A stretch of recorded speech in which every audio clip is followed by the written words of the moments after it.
everyone, it's me, Pat.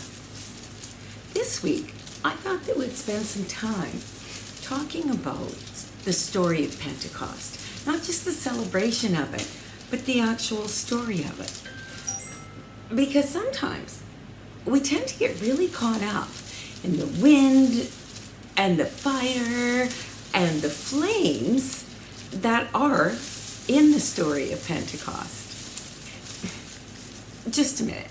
I'll be right back. That's better. We can have a bit of fire, but the wind and the flames, that was getting crazy. What I thought we'd do this week is spend some time talking about the actual story of Pentecost. Last week, I delivered the Pentecost kits to you, and I was so excited to give you all that gift, and I hope that you all enjoyed it and had lots of fun with it. You're probably still doing some of those crafts that were in there. Did you try the cake? The chocolate was my favorite. Now, what I thought we would do this week was spend a bit more time taking a closer look at the story of Pentecost. Did you know, for example, that Pentecost is a traditional Jewish celebration? There was people from all over that had traveled to Jerusalem to celebrate Pentecost. That's why there was people speaking all different languages. If you had been in Jerusalem around the celebration of Pentecost, you might have run into some scenes that looked like this and heard some languages that sounded like this.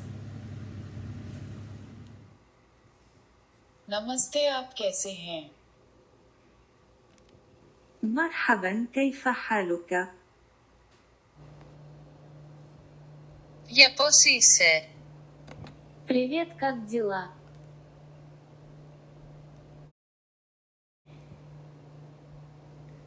आप कैसे हो? Hello, आप कैसे हैं? Merhaba, nasılsın? Hello, আপনি কেমন আছেন?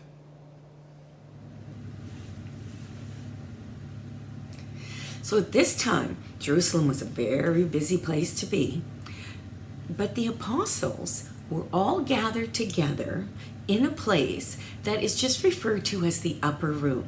It was a room where they were gathered together, where they could pray, where they could talk about Jesus, where they could remember Jesus and all of their experiences with him, and where they felt safe. Problem was that they hadn't seen Jesus in at least 10 days, and they knew that they were supposed to look after his sheep, that they had a mission to spread the good news, the gospel that Jesus had taught them. They just didn't know how to do it. They didn't know what they were going to do. They weren't sure how to do it. And in that room, suddenly they heard the sound of a wind, and there was something that looked like flames on their heads. And that was the gift that they were receiving that Jesus had promised them. That was the gift that was going to help them spread the good news of Jesus Christ. I have a little video clip here I'd like you to watch that I think does a really good job of setting it up and telling us and explaining to us the whole Pentecost story. Enjoy. So, what did it look like when the Holy Spirit showed up? Well, it was 10 days after Jesus left them, 50 days after Passover, on a day called Pentecost. Pastor Paul, what's Pentecost? Like Pentateuch means 5 books, Pentecost means 50th. Pentecost was a Jewish holiday 50 days after Passover. Right. So all of Jesus' followers were together, kind of hiding away to try to keep out of trouble. And suddenly it sounded like a huge wind filled the house, and then something that looked like little tongues of fire came down on each one of them.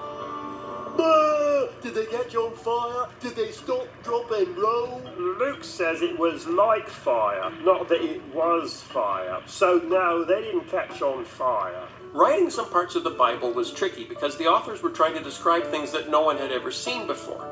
So when Mark says the Spirit came down on Jesus like a dove, or when Luke says the Spirit came down on Jesus' followers like tongues of fire, it wasn't a real dove, and their heads weren't really on fire.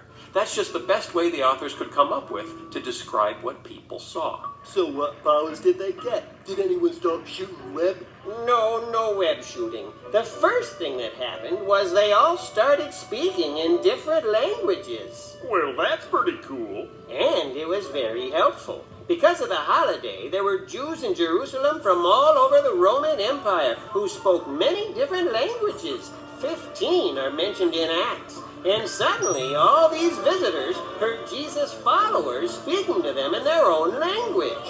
Whoa, that must have gotten their attention. It sure did. And once they had their attention, the Holy Spirit gave Peter the power to get up and speak an amazing message about who Jesus was. Peter proclaimed the good news, and about 3,000 people who heard Peter speak became followers of Jesus that day.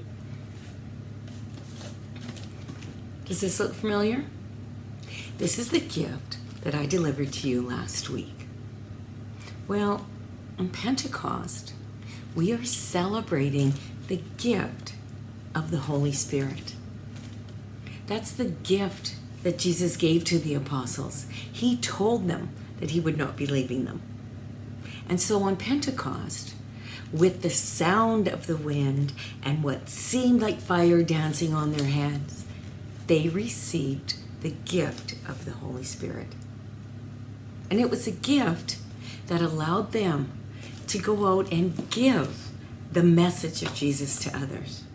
The Holy Spirit is what enabled them to go out and spread the good news of Jesus, and to do it in many languages so that everyone could hear and understand.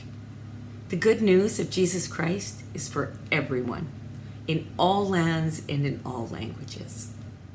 You have a gift inside you as well, because you have the Holy Spirit that lives in you, that lives in your heart. The Holy Spirit lives in each one of us. It's what allows us to be kind, to be generous, to be forgiving. It's what helps us look for that in other people. So this week, maybe you can deliver the gift of the Holy Spirit to those around you.